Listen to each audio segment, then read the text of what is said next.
നമസ്കാരം. ആസാദി നൈറ്റ് എഡിഷനിലേക്ക് ഏവർക്കും സ്വാഗതം. നോക്കാം ഇന്നത്തെ പ്രധാനപ്പെട്ട വാർത്തകൾ. സർക്കാർ ഓഫീസിൽ കസേര കയ്യേറി കൊണ്ടോട്ടി MLA ഷോ. ഇത് സിനിമയല്ല, ജനാധിപത്യ രാജ്യമെന്ന് സോഷ്യൽ മീഡിയ. കൊല്ലത്ത് ദേഹമാസകലം പൊള്ളലേറ്റ് 10 വയസ്സുകാരൻ, പൊള്ളിച്ചത് അച്ഛനെന്ന് കുട്ടി, ചൂടുവെള്ളം വീണതെന്ന് ബന്ധുക്കൾ. ഗുരുതര രോഗം ബാധിച്ചവരെ പോലും സ്ഥലം മാറ്റി, മനുഷ്യത്വരഹിതമായ നടപടിയെന്ന് പ്രതിപക്ഷ നേതാവ്. കുംഭമേള വൈറൽ താരത്തിനും ഭർത്താവിനും ആശ്വാസം. അറസ്റ്റ് തടഞ്ഞ് ഹൈക്കോടതി. മുൻ മുഖ്യമന്ത്രിയുടെ ഗൺമാൻമാർക്കെതിരെ പരാതി, പൊലിപ്പിച്ചതല്ലേ എന്ന് കോടതി.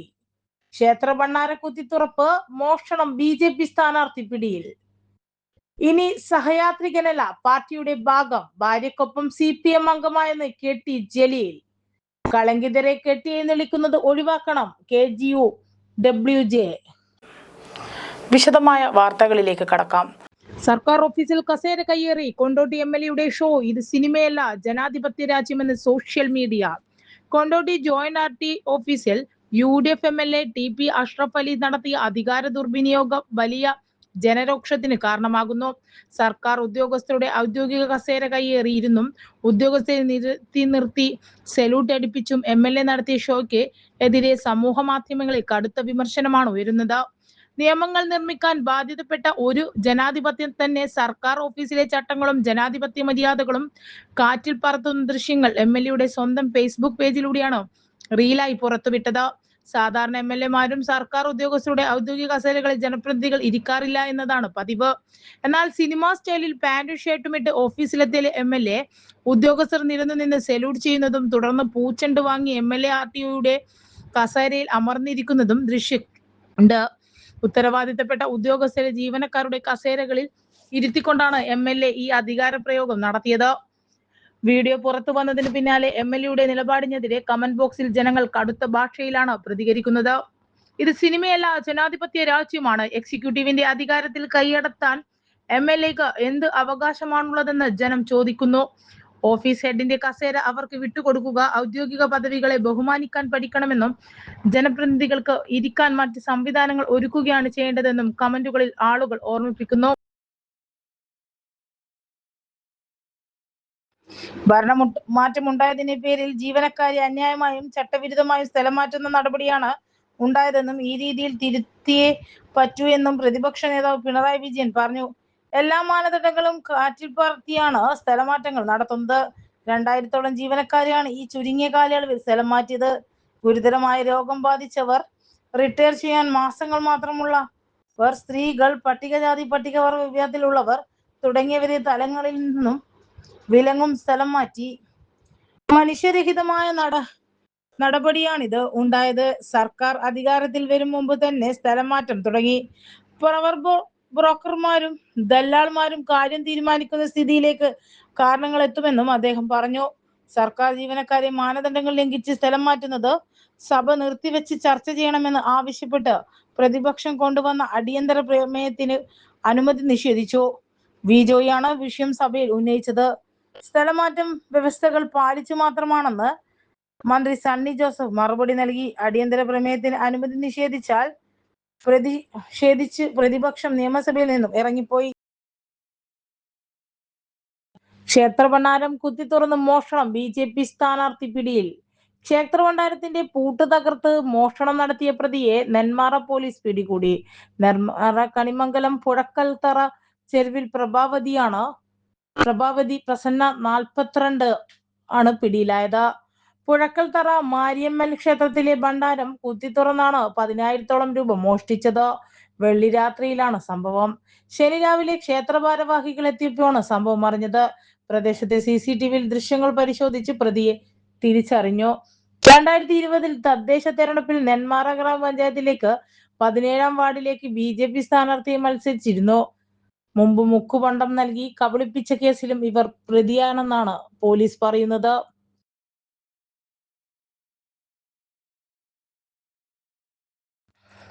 കൊല്ലത്ത് ദേഹമാസകലം പൊള്ളലേറ്റ് 10 വയസ്സുകാരൻ, പൊള്ളിച്ചത് അച്ഛനെന്ന് കുട്ടി, ചൂടുവെള്ളം വീണതെന്ന് ബന്ധുക്കൾ. പിതാവിന്റെ ക്രൂരതയ്ക്ക് ഇരയായി ദേഹമാസകലം ഗുരുതരമായ പൊള്ളലേറ്റ 10 വയസ്സുകാരനെ തിരുവനന്തപുരം SCT ആശുപത്രിയിൽ പ്രവേശിപ്പിച്ചു. മൈനാഗപ്പള്ളി സ്വദേശിയായ ബാലനാണ് അതിക്രൂരമായ പീഡനത്തിന് ഇരയായത്. കുട്ടിയുടെ നെഞ്ചത്ത്, വയർ, ഇടതുതുട, പുറംഭാഗം എന്നിവിടങ്ങളിൽ സാരമായി പൊള്ളലേറ്റിട്ടുണ്ട്.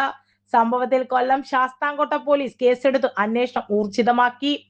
കഴിഞ്ഞ ഞായറാഴ്ചയാണ് സംഭവം. ചൂടുവെള്ളം വീണ് പൊള്ളിയതാണെന്ന് പറഞ്ഞ് കുട്ടിയെ അന്ന് തന്നെ ബന്ധുക്കൾ കൊല്ലം ജില്ലാ ആശുപത്രിയിൽ എത്തിച്ചിരുന്നു.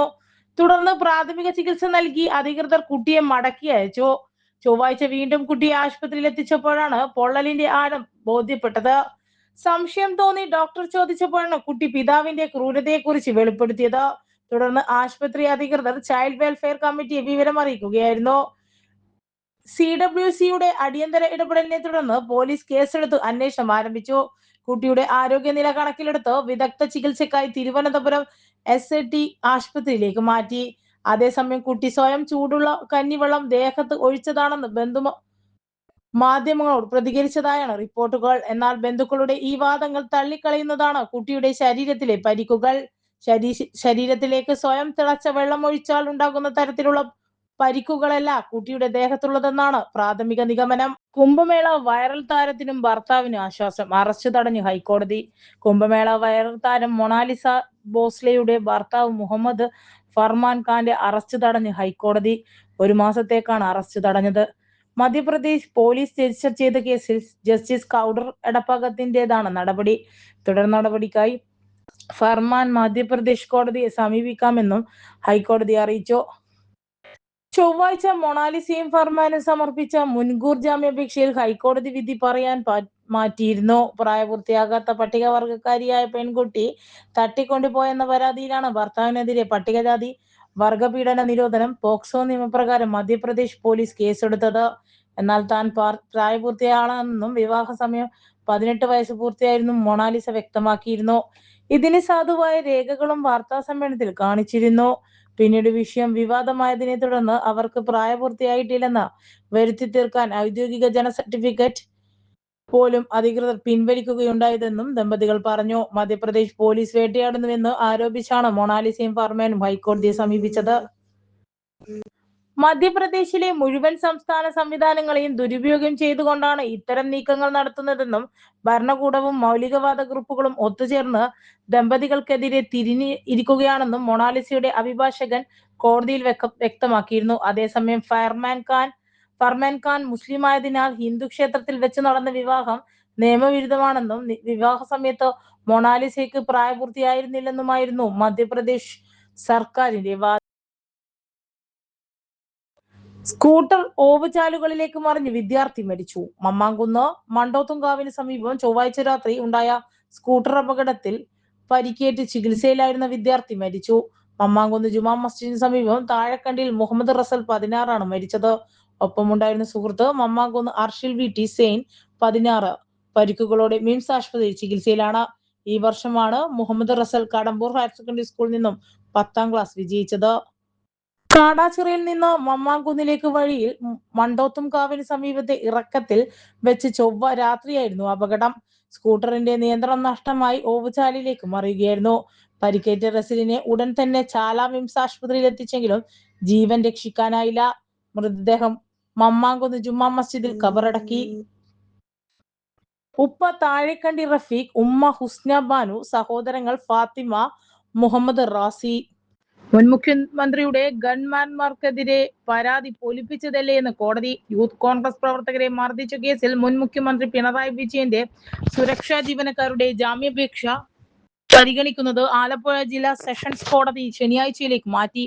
കേസ് പരിഗണിക്കുന്നതിനിടെ വാദിഭാഗത്തിനെതിരെ കോടതി ശക്തമായ വിമർശനമാണ് ഉന്നയിച്ചത്. കോൺഗ്രസ് പ്രവർത്തകരുടെ മെഡിക്കൽ റിപ്പോർട്ട് വിശദമായി പരിശോധിച്ച കോടതി കേസിനായി തയ്യാറാക്കിയത് പൊലിപ്പിച്ചെഴുതിയ പരാതിയാണെന്ന് നിരീക്ഷിച്ചു. വെറുതെ ആരോപണം ഉന്നയിച്ചാൽ മാത്രം പോരെന്നും അതിനെ സാധൂകരിക്കുന്ന കൃത്യമായ തെളിവുകളും രേഖകളും കോടതിയിൽ സമർപ്പിക്കാൻ വാദിഭാഗത്തിന് സാധിക്കണമെന്നും കോടതി വ്യക്തമാക്കി. Advocate P. ശിവദാസനാണ് കേസിൽ പ്രതിഭാഗത്തിനായി ഹാജരായത്. ആക്രമണത്തിന്റേതെന്ന തരത്തിൽ ഇപ്പോൾ പ്രചരിപ്പിക്കുന്ന വീഡിയോ ദൃശ്യങ്ങളുടെ ആധികാരികത എങ്ങനെ ഉറപ്പാക്കാനാവുമെന്ന് അദ്ദേഹം കോടതിയിൽ ചോദിച്ചു. സംഭവത്തിന്റെ വീഡിയോ ദൃശ്യങ്ങൾ പൂർണ്ണമായി പോലീസല്ല ചിത്രീകരിച്ചിട്ടുള്ളത്.